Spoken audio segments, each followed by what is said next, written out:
सिंचे आपने कहा कि गीता जी में ये लिखा है कि मृत्यु के समय पे जो विचार रहता है व्यक्ति को वही प्राप्त होता है। तो क्या सिंचे मृत्यु के समय की स्थिति मृत्यु के बाद भी वही रह जाती है?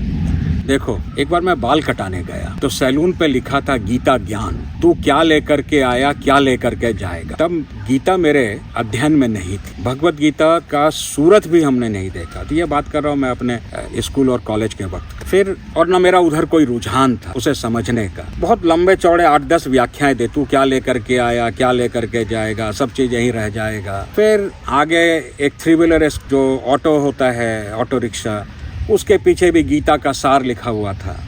मैं पहली बार जब हरिद्वार आया था तो सबसे पतली गीता जो संस्कृत और हिंदी में बस अनुवाद है उसे लिया और धीरे धीरे चीज़ें समझ में आई कि गीता जी कह रही हैं कि जो चीज़ तू ले कर के आया है सबका सार ले कर के जाएगा।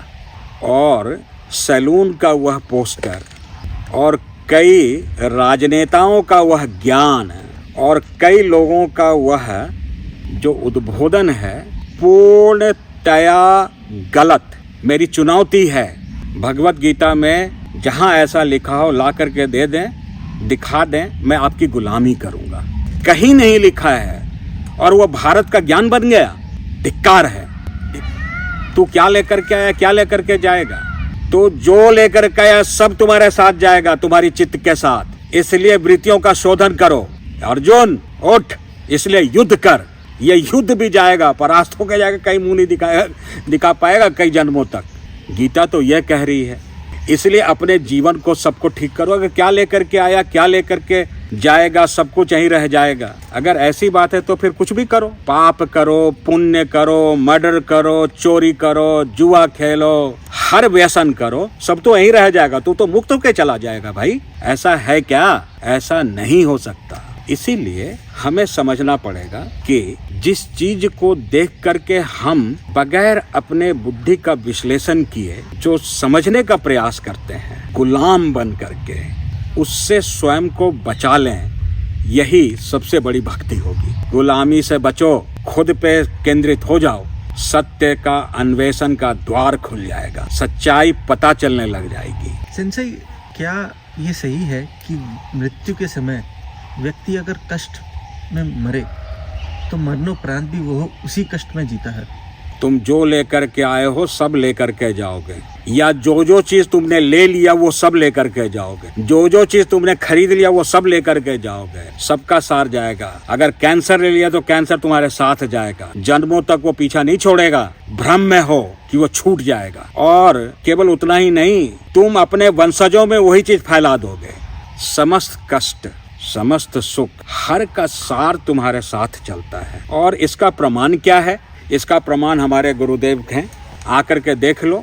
हमने कुछ तथ्य, कुछ प्रमाण डाल रखे हैं, उनका अध्ययन कर लो, देख लो कि जब वो चीज हटती है, वो स्मृति हटती है, व्यक्ति स्वस्थ हो जाता है।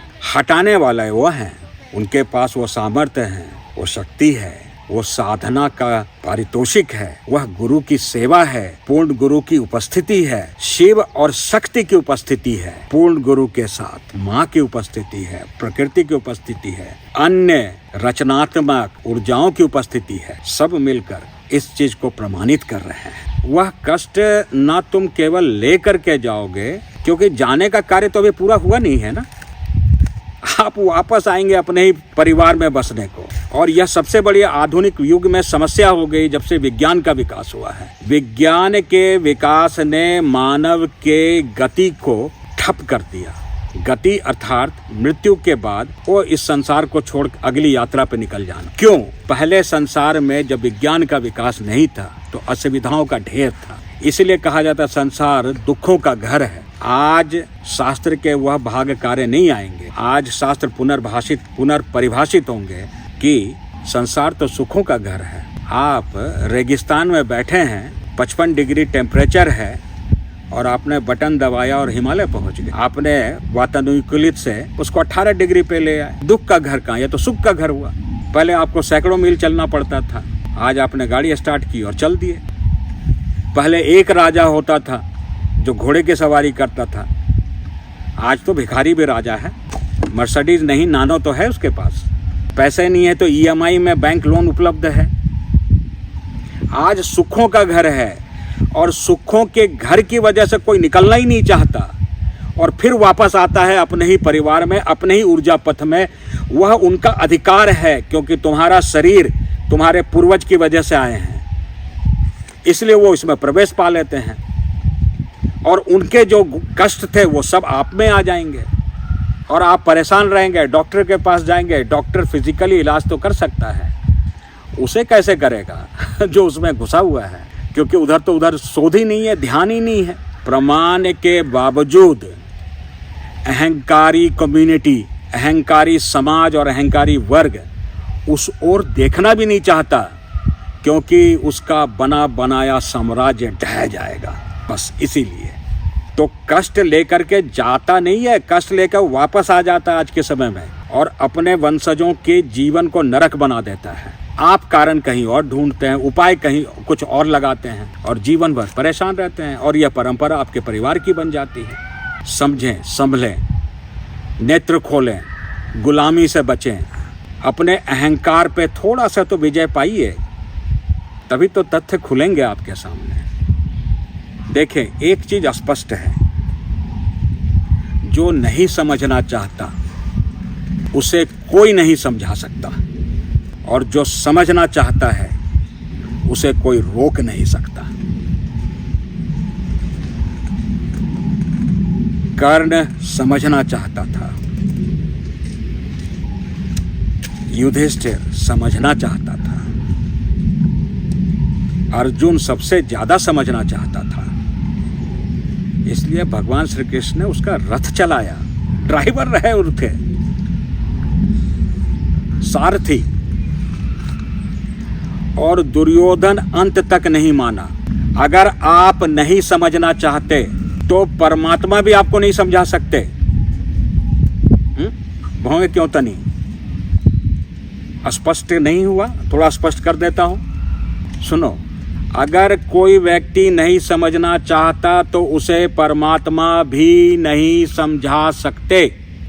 उदाहरण के लिए भगवान श्री कृष्ण का पुत्र था श्याम, जो दुर्योधन का दामाद था। दुर्योधन और भगवान कृष्ण समधी थे और श्याम नहीं माना, नहीं सुधरा, नहीं समझा।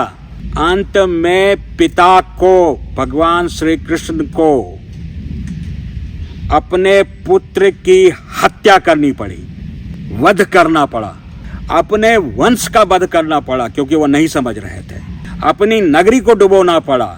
जो नहीं समझना चाहता, जो भौतिक विज्ञान के आंशिक ज्ञान को रख करके स्वयं को परम ज्ञानी मानता है, उसे कोई नहीं समझा सकता।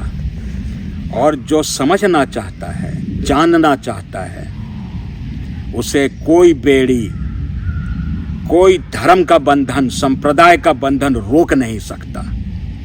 समस्त प्रकृति, समस्त अस्तित्व बाहें फैलाए उसे समझाने के लिए खड़ी है। कोशिश तो करो।